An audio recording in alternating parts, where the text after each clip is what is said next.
year at this time, I, along with so many of us, look forward to our annual visit with Dr. David Ellenson. But before I introduce Dr. Ellenson, Rabbi Mori, my rabbi, and my teacher, I just wanted to say a few words of gratitude because this wonderful Scholar in Residence weekend, which started probably about 5 or 6 years ago, has been underwritten for the past 5 or 6 years by Pam and Bruce Meyer. What started as a lecture or a series of weekend lectures, Scholar in Residence lectures, in loving memory of Sandy Meyer Bruce's mom, who was the Balabusta of North Shore Synagogue in outside of Chicago, and one of the probably great lay people of the Reform movement, ended up and has continued in memory not only of Sandy, but also Phyllis and Bob Guillory, Pam's parents. And it is the most meaningful way that we can show our love through our tzedakah to those who came before us by giving the tzedakah to fund learning. It's sort of like every generation is obligated to write a Sefer Torah, a Torah scroll. It's that same idea. And so to tzedakah that goes toward learning and teaching, and especially from such a loving teacher, someone who is imbued with not just zeal but intellect for Torah living and Torah learning, Dr. Ellenson. We are so, so grateful. Again, Pam and Bruce, for your love. And I'm so happy that Stuart Meyer is, representing the generation, continues to be vibrant and strong and as a member of our congregation. And so thank you for starting this wonderful tradition. Dr. Ellenson was not, as you remember, with us last year. It was a very, very difficult year last year for the Reformed Jewish world. Dr. Rabbi Aaron Pankin, president of the Hebrew Union College, about a year and a half ago, died tragically in a single plane crash. He was a pilot, a great pilot. He was a dear friend of mine. And Dr. Ellenson was asked after he had retired and was teaching happily ever after in Brandeis to step back in as interim president of the Hebrew Union College last year. And that and the schedule made it impossible for him to come last year. But here he is, back again, as if no time has passed. We share our gratitude with you, Dr. Ellenson, for being here. And I, of course, could speak forever about how much I love this man for what he has meant to me.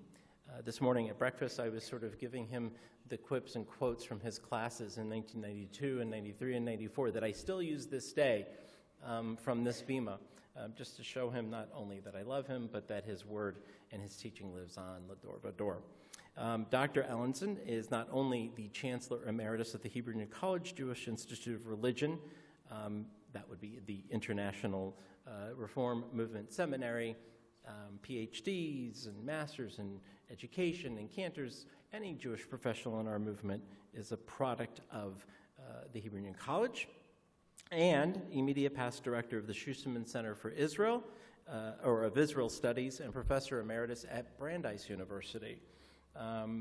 Many of you know his bio, so I'll give you a brief update.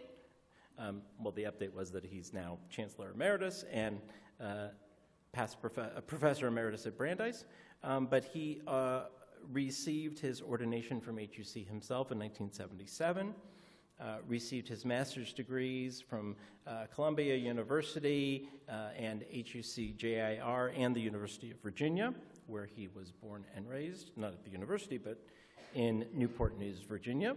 He received his bachelor's from the College of William and Mary in, sorry to say, the year that I was born, 1969, and has been a member, most beloved member of HUC's faculty since 1979. And as I've mentioned earlier, I was so lucky to take his classes in contemporary Jewish thought and medieval Jewish thought in the early 90s.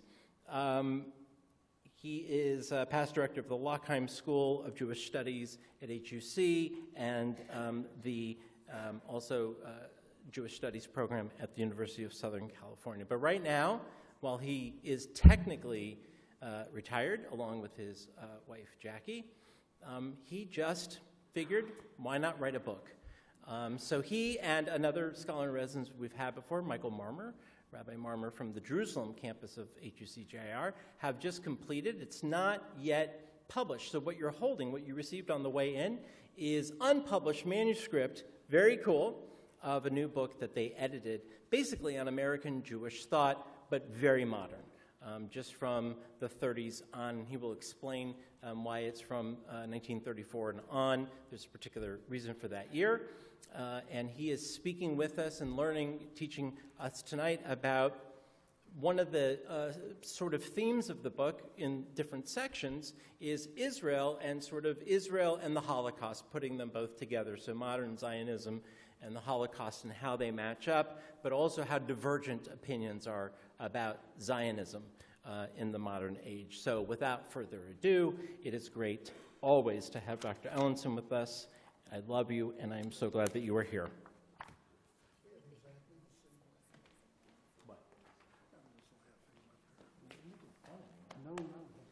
Oh, okay.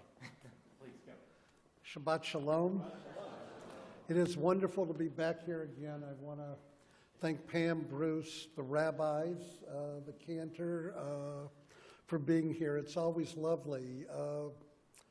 I don't think I've ever told this story when I was here, but a number of years ago I did receive an honorary doctorate from my alma mater, the College of William and Mary, and the justice from the Supreme Court, who was the first woman to be appointed? She comes from here. Who? Good, okay. I wanted to be sure you knew. Sandra Day O'Connor was actually the chancellor of the College of William and Mary, which is actually an honorary position. When I met the justice, her first words to me were, "Oh, you're the head of the school where my rabbi graduated." And I looked at her very quizzically and said, "Well, I'm really very, very glad to hear that. What school did your rabbi graduate from?" And she said, "Well, the Hebrew Union College." And I said, "Well, you know, I was really unaware that you were Jewish. So I'm kind of surprised to hear that. And it will say something about your congregation." And she said, "Well, I'm not Jewish." But she said, "You know, Rabbi Plotkin, he was everyone's rabbi in Phoenix, and I consider him my rabbi." Obviously, would have also been Rabbi Kahn if she were here today. But I thought to myself, it says a great, great deal about Rabbi Plotkin, the role this congregation served in the larger Phoenix community in those days and today, and the role of the Hebrew Union College itself and the reach of its graduates, in so many places in the world. So it is really a great, great pleasure to be here again tonight. And in this case, as some of you may know, I have written a number of books. Most of them are very, very esoteric academic works. The first article book I ever published dealt with the reaction of the Hungarian Orthodox rabbinate to apostasy in the 1860s. My mother, who loved me very, very, very, very much, took a look at the first couple of pages of this book that dealt with the Hungarian Orthodox rabbinate's reaction to apostasy, and said only in the way that a mother who loves her son could possibly say, she said, "A lot of people don't read this, do they?" And I went, "Well, that is kind of true, but over the next 100 years, anyone who is interested in this topic will read this book, because it is unlikely that anyone else will write anything on it over the next 100 years. I say this as a way of introduction to the book that Rabbi Kahn mentioned and that Professor Michael Marmer and I have recently completed. It will be published by Brandeis University Press It's forthcoming in June, and what you have before you are the uncorrected galleys. After all the galleys were written in the book, Michael and I just went over it the last couple of weeks. We found about 152 errors in it, printing, etc. So what you have are the uncorrected galleys. But I want to mention that this particular book is a reader on American Jewish thought, again, as Rabbi Kahn said, since the year 1934. If you're wondering why 1934, can anybody guess? Anybody have any sense of what occurred in the intellectual life of American Judaism in 1934? There was a man named Mordechai Kaplan. Mordechai Kaplan lived from 1881 to 1983. He was a professor at the Jewish Theological Seminary. At 99, he wrote his last book, which was really very aptly entitled for a 99-year-old man who writes a book. It was entitled, If Not Now, When? But in 1934, he wrote a book entitled Judaism as a Civilization. Judaism as a civilization was the first mature statement of American Jewish thought in the 20th century. And hence our book begins with Rabbi Kaplan's words. We divided the book into 7 sections dealing with God, with revelation and commandment, with spirituality, with issues of hermeneutics, interpretation, and politics, social justice, the Holocaust in Israel, feminism, gender, and sexuality, and finally a section that deals with the whole notion of Klal Yisrael, or Jewish peoplehood. When I spoke with Rabbi Kahn, he thought that perhaps tonight it would be appropriate to present some selections from the book that deal with the Holocaust in Israel, but specifically Israel. And what I'd like to do tonight would be to indicate to you, to model for you, what it is that we intended in the book and how it is we would hope it would be used. And then my most fervent hope is that it will help you think about Israel and your personal relationship, your familial relationship, and our community's relationship to Medinat Yisrael, the state of Israel. In the book, we have 79 selections. What we wanted to do in this book was to present as broad a picture of American Jewish thought as we possibly could. I want to indicate that in doing this, we tried to do so in quotes as academics. What is it I mean by that? We attempted to be as honest as we could about the variety and pluralism of views that American Jews have expressed over the last 80 years on these topics. I say that because both Michael and I, and when I make my presentation tonight, I will do my best to be as neutral as I possibly can be in the presentation.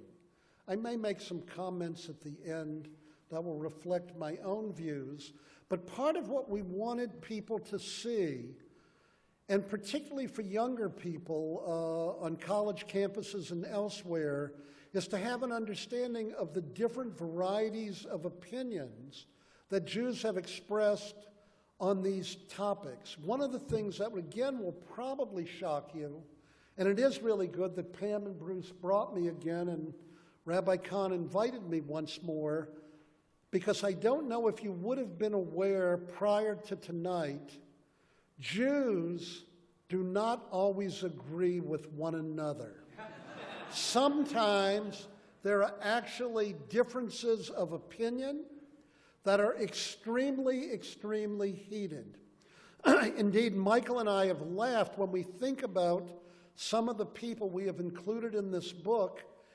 In the area that deals with politics, we have a selection from a young woman rabbi named Jill Jacobs, who is head of a group called Teruah. It is a very, very, very left-wing progressive Jewish group. And immediately after her essay, We have an essay by a man, some of you may remember him, Rabbi Meir Kahane. We have tried to imagine Rabbi Jacobs at a meal with Rabbi Kahane. We don't actually think they would get through the meal together.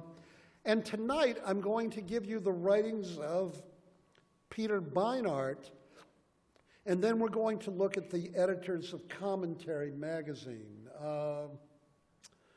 They too would probably have a difficult time sitting at a table with one another.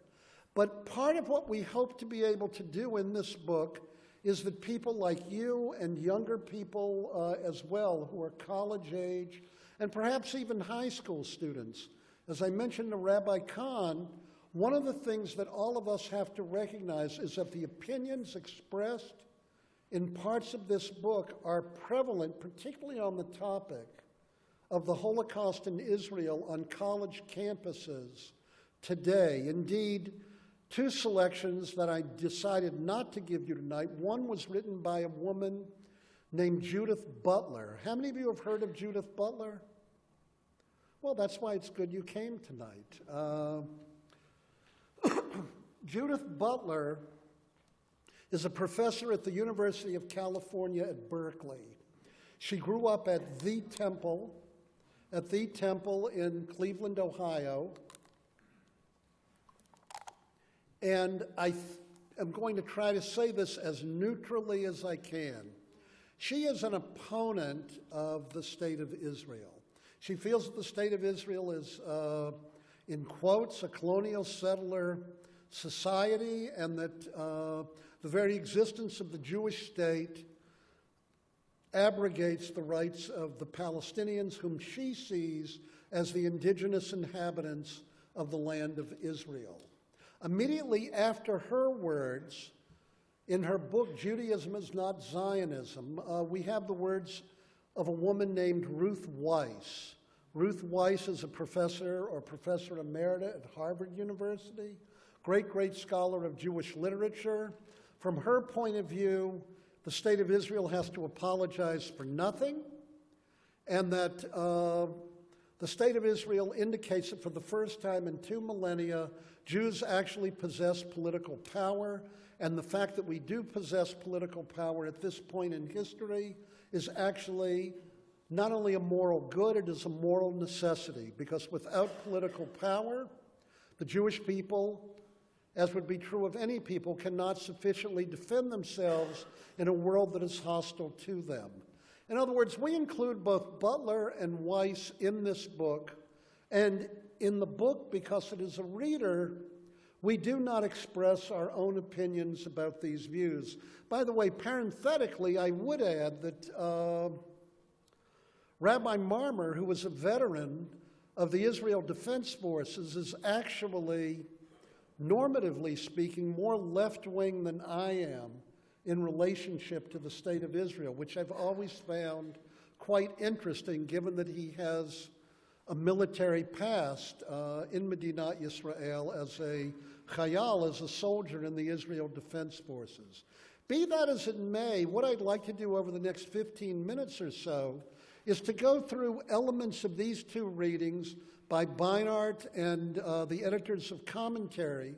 But in order to do it, let me frame it in the following way. Ever since the State of Israel came into existence, the two great forms of Zionism that existed prior to the creation of the Jewish state have been merged virtually into one. But you should know that even as late as 1946 or 47, there was still a tremendous degree of effervescence, vitality, and yes, disagreement among ardent Zionists as to what the nature of the Jewish settlement in Israel should be. On the one hand, you had the group that was headed intellectually by a man named Achad Ha'am. Asher Ginsburg was his real name. Achad Ha'am was his pen name, the same way that Mark Twain is Samuel Clemens. Achad Ha'am, his real name was Asher Ginsburg. Achad Ha'am was a believer in cultural Zionism. Cultural Zionism. He did not favor, interestingly, the creation of a Jewish political state. What he wanted was a merkaz ruchani, a spiritual center for the Jewish people in our ancestral homeland, the land of Israel. He wanted a Jewish settlement in the land of Israel. He wanted that settlement to speak the Hebrew language. He wanted it to have a Jewish calendar. He wanted it to have a university.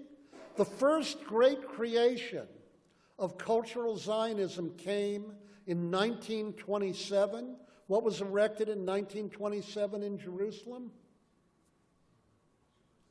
The Hebrew University.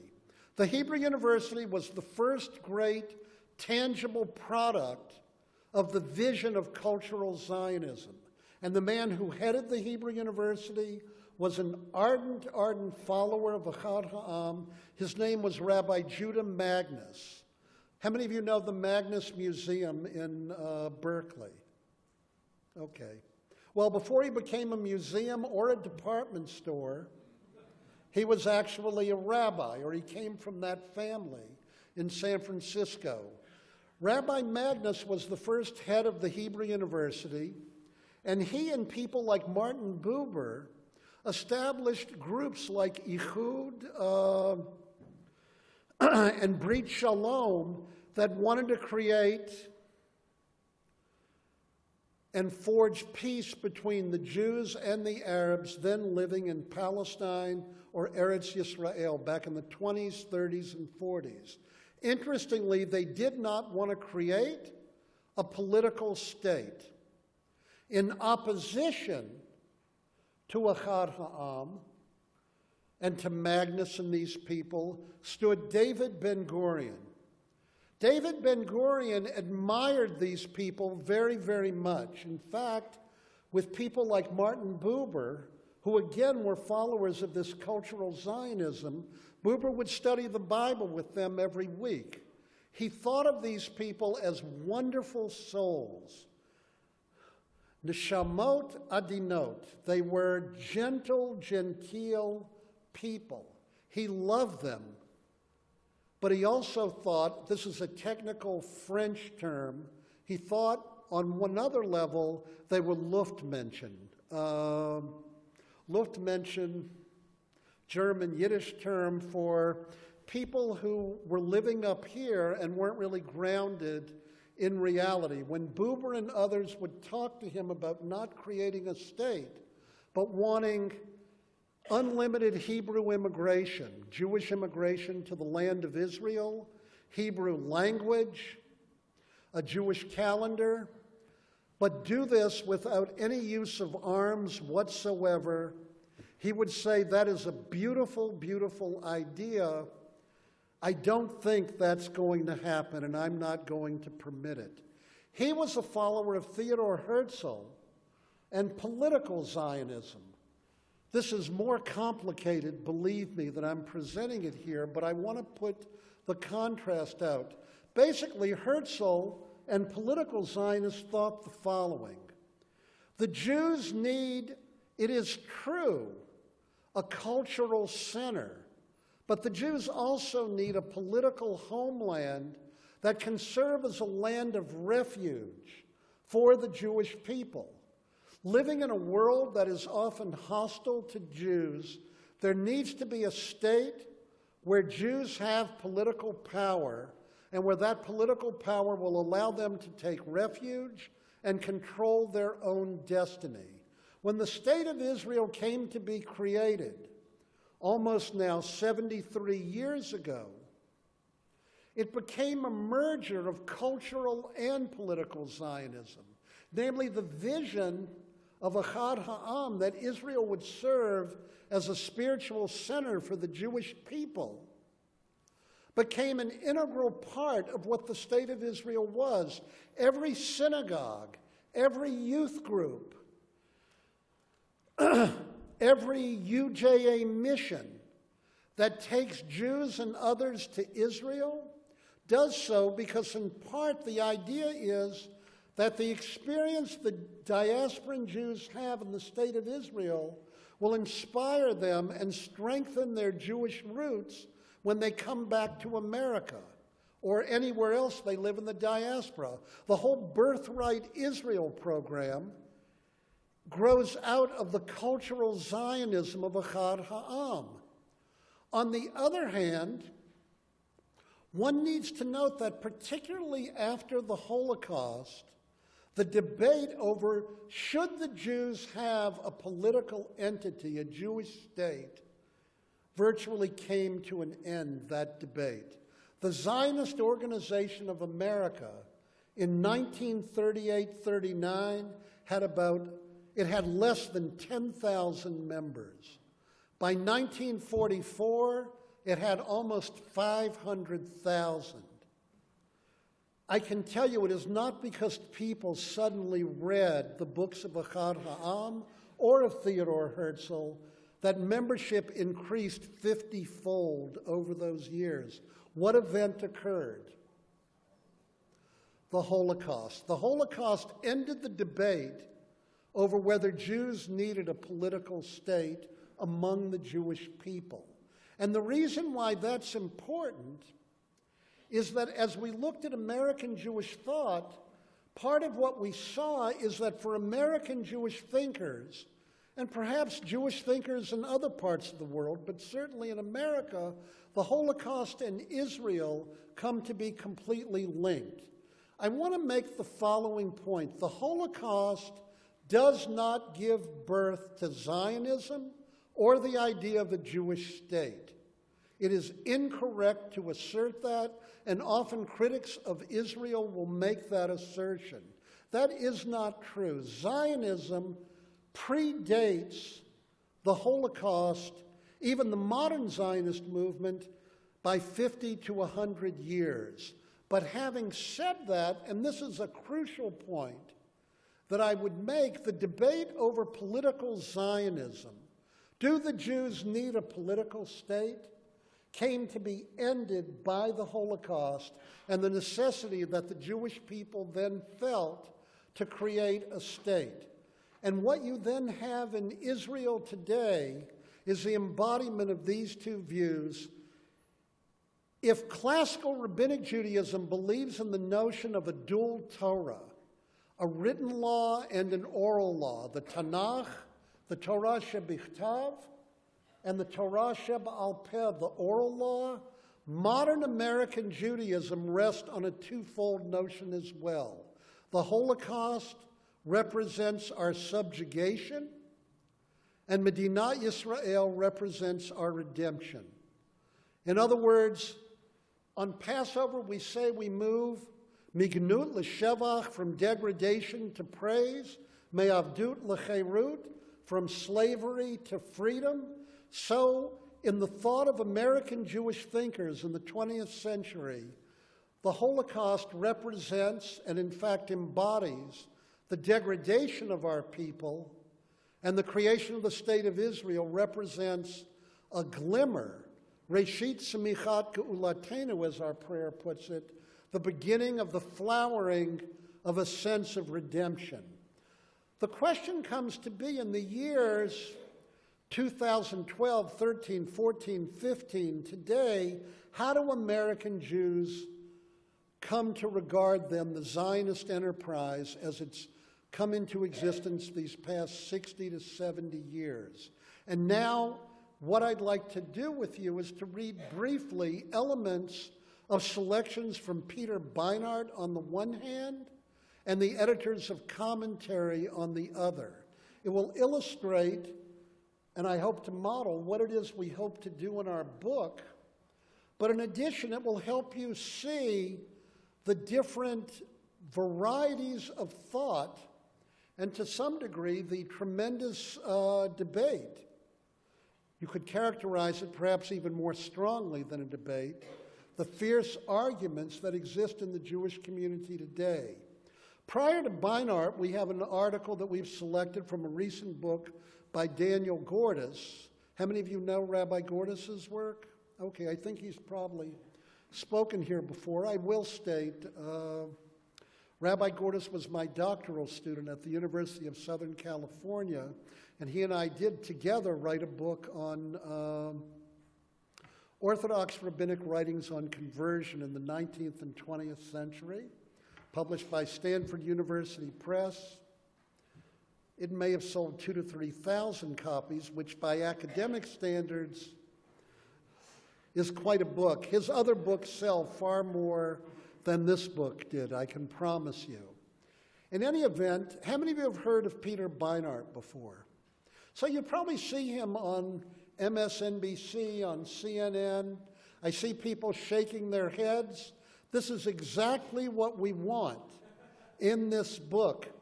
I do want to tell you all, though, if you think Peter Beinart, depending on your position, has views that you would deem problematic, please do not read what Judith Butler writes, because you'll absolutely have a heart attack. I can promise you. Peter Beinart is a right-wing Kahanist compared to Judith Butler. That is all I will say.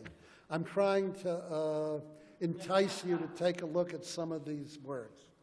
Peter Beinart is actually an Orthodox Jew, a graduate of Yale College, a Rhodes Scholar, and a journalist. He was the editor for a time of the New Republic, and currently he teaches journalism at the City University of New York.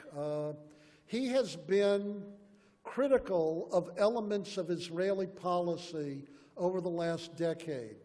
How is that for an understatement? Is that a nice way to put it? I want to read an element that we've included here that we've given out to you tonight from his 2012 book, The Crisis of Zionism. He says, I wrote this book because of my grandmother, who made me a Zionist, and because of Khalid Jaber, who could have been my son. Now, when you read Beinart, you need to think of Achad Ha'am and Martin Buber and Judah Magnus. He is the embodiment in our day of a cultural Zionistic approach. It's a bit of an overstatement. If I were grading you in a class and a student wrote that, I'd say essentially correct. You need to be a little more subtle, but I won't be tonight. I remember walking back with my grandmother one night from synagogue, past the loquat trees of Pretoria, South Africa, the most beautiful Jewish ghetto in the world. I was a kid and was boasting about the United States, the country to which her daughter, my daughter, had immigrated. My grandmother grew annoyed. Don't get too attached, she announced.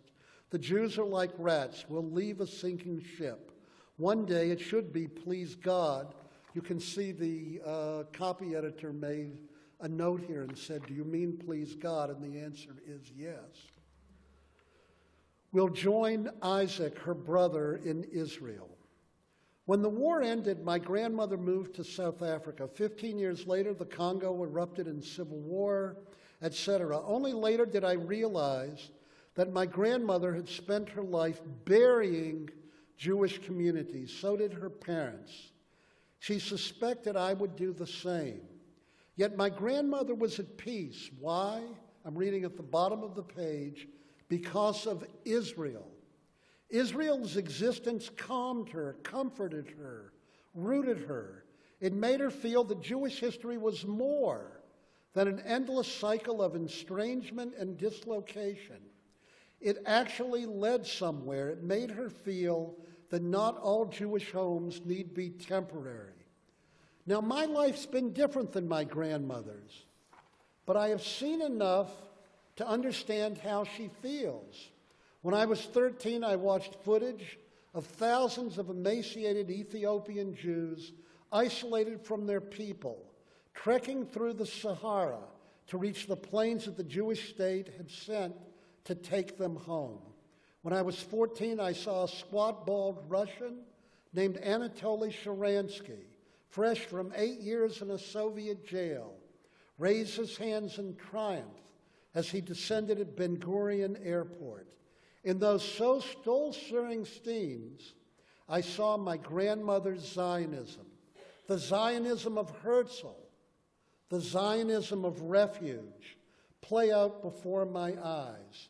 And it became my Zionism too.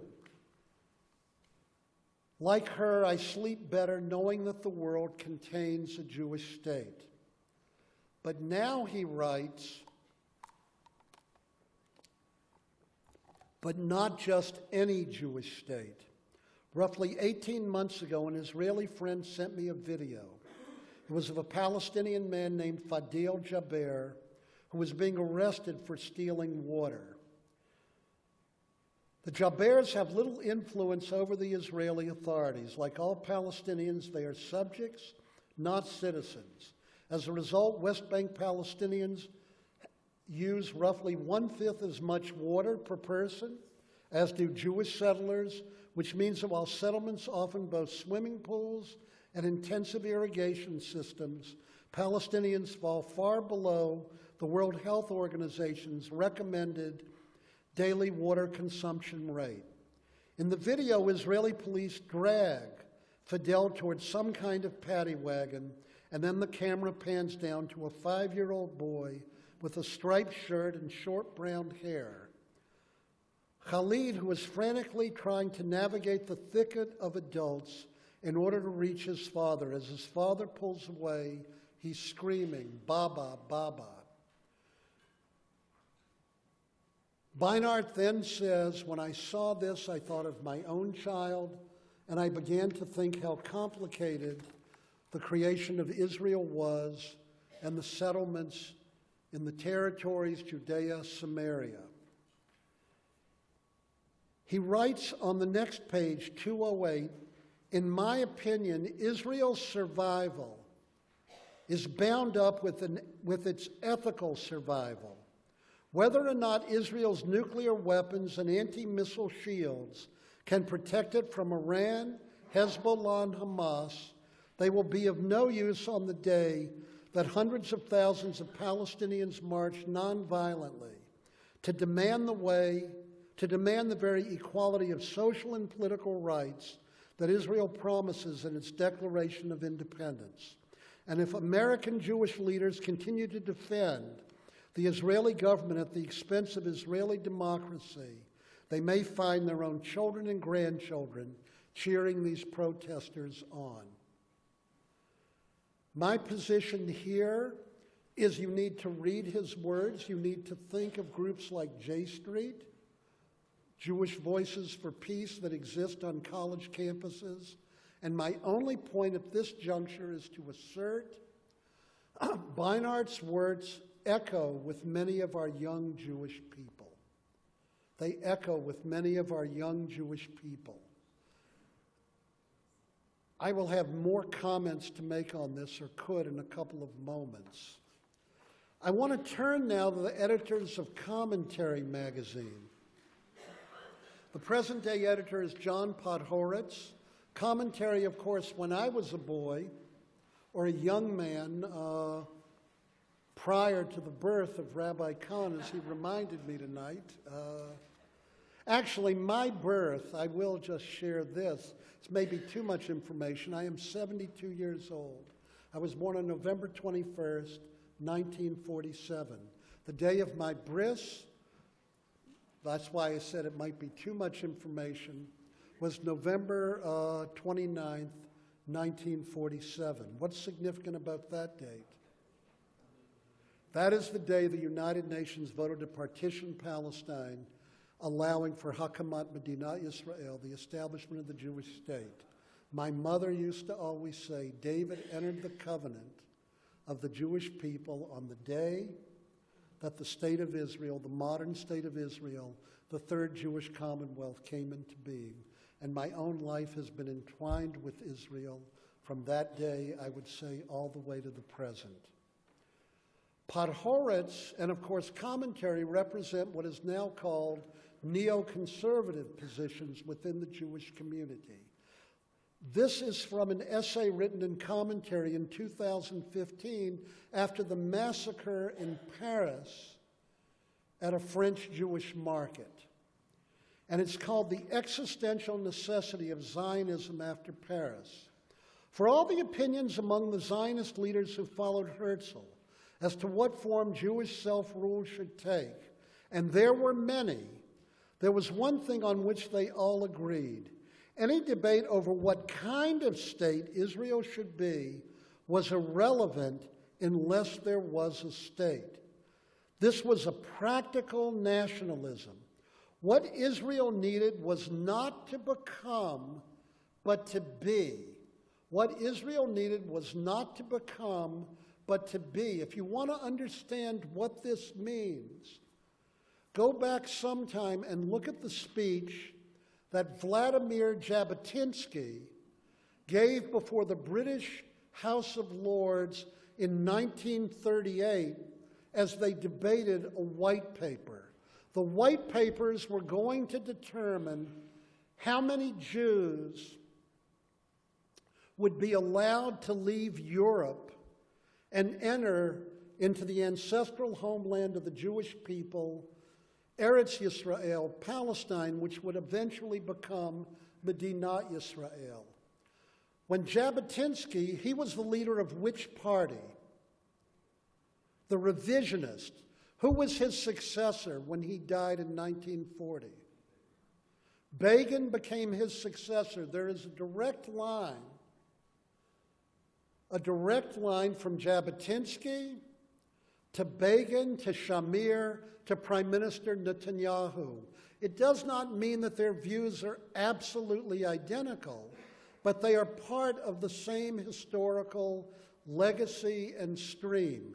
Jabotinsky got up before the British House of Lords, and he said, when the Zionists ask for the white paper to allow unlimited Jewish immigration into Palestine, he said, I would understand it if you were to simply say it is impossible because of political conditions. But when you tell me you will not allow the Jewish people to enter in unlimited numbers because they are asking too much, he said, it reminds me of the words recited in that very famous orphanage by a young orphan who went up to the head of the orphanage and said to the head of the orphanage, Sir, may I please have more? He said this young boy, Oliver Twist, used the word, Sir, may I have more, please, because he did not have an appropriate vocabulary because he was a young child. He said what he really meant was, Sir, can I have the appropriate amount of food that is necessary for a boy my age to live? And he said, in this instance, the Jewish people are like Oliver Twist. When we say, or you tell us we are asking for too much, we are asking for more, he said, we are not asking for more. We are asking for the bare minimum that is necessary for our people to live. And because the state of Israel did not exist at that time, 6 million of our people were killed who otherwise would not have been, or at the very least, millions would have been saved had the state of Israel existed, and if it could have provided this refuge and citizenship for our people at that time. When the editors of commentary write, what Israel needed was not to become, but to be, he is stating here, the editor of commentary, or the editors, that the major function, the telos, the goal, the purpose of Israel is to provide a land of refuge for the Jewish people, and this takes precedence over any other kind of concern. Today, within the Jewish community, and I want you to note what they write, anti-Zionist Jews do not pose much of a challenge.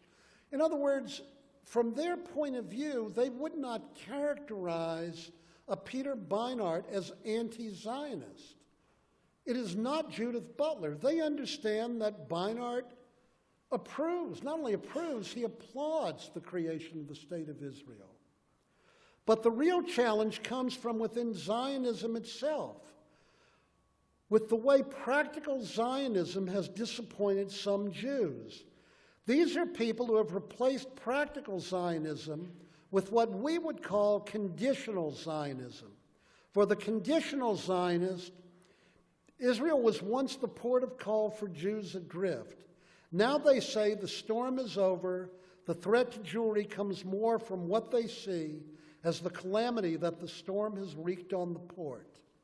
You can figure out that metaphor later. In his 2012 book, and this is something we try to do in the book over and over again, we find an article that someone has written or a book, and then we find another article where someone takes a different opinion and offers a critique. Peter Beinart insists he sleeps better at night, we just read that, knowing the world has a Jewish state. His very next words, however, might count as a succinct motto of what the editors of commentary are calling the conditional Zionist, but not any Jewish state. If Israel does not behave as conditional Zionists wish to behave, if it does not enact policies the conditional Zionists wish it to enact, if it does not confront its own external challenges in a manner that salves the conscience of the conditional Zionist, then it is not deserving of their support. At least that's the claim they make. The conditional Zionists have a way of mistaking a lull in the waves of anti-Semitism for a permanent low tide. Consider this sentence Beinart wrote only 3 years ago. For the most part, young American Jews don't experience their campuses as hostile or anti-Semitic. In 2020, that is a difficult statement empirically to make. I'm not trying again to offer normative judgments. It would be hard to make this same kind of statement today. Therefore, what you get, and I'm going to go really to the very bottom of the page, on page 210. Home is the place where, when you have to go there, they have to take you in. Home is the place where, when you have to go there, you have no other place to go, they have to take you in, writes Robert Frost. For every French Jew at risk, for every Jew everywhere at risk, and for every Jew who chooses, Israel is home. Its existence before the Holocaust would have saved millions. Its existence after the Holocaust saved and created millions. 70 years after the Holocaust, Jews in Europe are in need of it again. Alas, the promise Herzl offered at the conclusion of Die Judenstadt, his book, The Jewish State, was dreadfully naive. Herzl had written at the end, the Jews once settled in their own state would probably have no more enemies.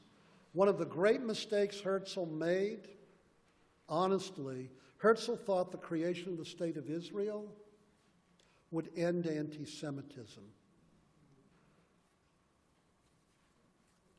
I pray and wish that that messianic vision had been correct. In 2 months, Jews will gather for the Passover Seder and sing, in every generation, B'chol dor vador, omdim aleinu l'chalotenu. In every generation, they rise up against us to destroy us. Anti-Semitism may well be a disease for which there is likely no cure. The existential necessity of Zionism after Paris is not only a fact, it is a charge for the future. Here, with Peter Beinart and the editors of commentary, you have two very different views. Part of what my own hope will be, and Michael's, is that this book will allow people to have a sense, again, of the pluralism that marks our community, that it will allow people to speak with one another and at least understand the positions that other people take. And while we do not think it will lead to a resolution of these two positions, it may allow people to understand that perhaps both of these positions in their own ways are each legitimate, and that perhaps the state of Israel needs to embody elements of each of these. How one actually resolves this, I am not certain. We live in a country where 20 years ago, when a president was impeached, 100 members of the Senate could agree on rules of impeachment. We live in a country today where the vote is 53 to 47 on the rules, based strictly on party divide. We may not live in a world where compromise is easily attained, but it does not mean that it is impossible. We hope that what this book will do will allow you to see the effervescence and vitality of our people, to understand the integrity with which different positions are put forth, and to ultimately hope that these arguments will be what our tradition labels machlokot l'shem shamayim, arguments for the sake of heaven. I look forward, I hope, to maybe perhaps being back with you here next year when the book is out in print. My mother's wish that I wrote a book that in fact might be a bit more popular will come to be realized, and that our discussion on these issues can continue. I look forward to tomorrow, where we'll talk about issues of peoplehood and then feminism, gender, and sexuality.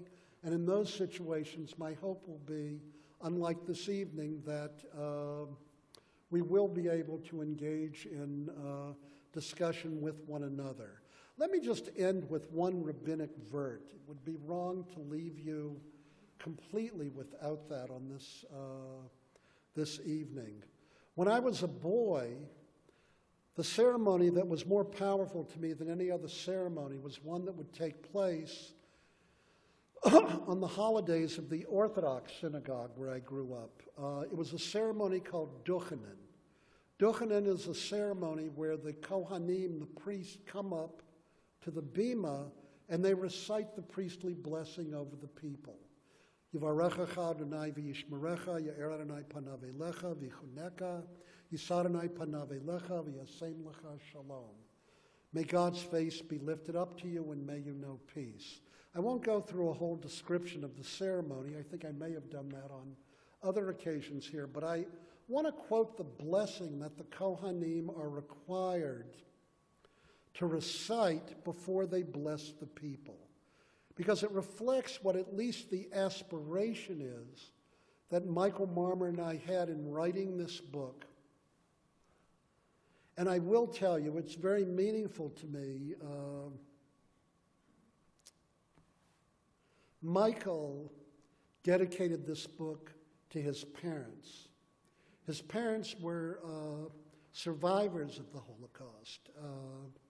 His mother grew up in Vilna, and as a 7-year-old was rescued, one of the few survivors of the Vilna ghetto. His father was in the forest of Poland. His father did not even go to school until he was 14 years old.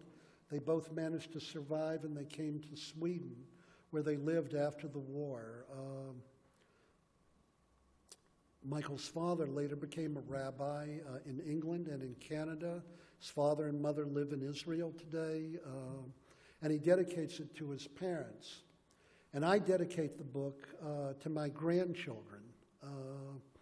And we note that his parents were born in 1935, virtually the year that the book begins. And my grandchildren represent the future, and we assert in our acknowledgments and introduction to the book that we hope that what this book demonstrates is Netzach Yisrael, the eternality of the Jewish people.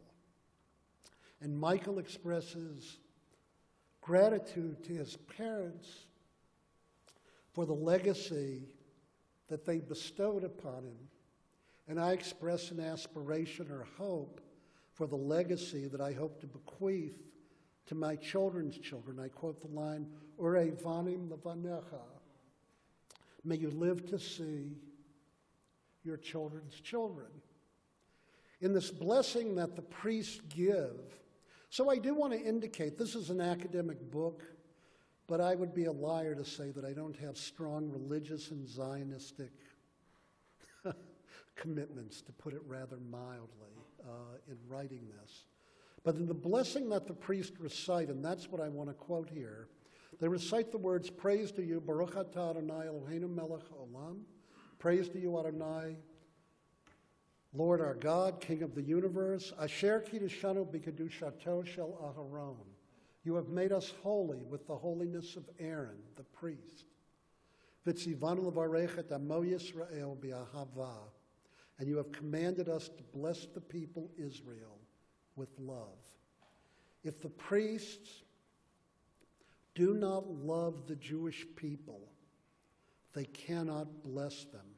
A requirement for the blessing to be recited is that the person who recites the blessing, the Kohen, the rabbi, has to feel a genuine sense of love for the people. Obviously, it's easier to love people than individual persons. It's easy to love people. Loving persons isn't always so easy. But my hope will be that as you look at the individual persons we cite and that we quote in the book, that at least you will give them the benefit of the doubt to at least read them and understand, and that this book, you should know, was written by Michael and me as we went through all of these sources out of what for us is the deepest sense of commitment and love for Am Yisrael, for the Jewish people and its eternality. Thank you all. Shabbat Shalom.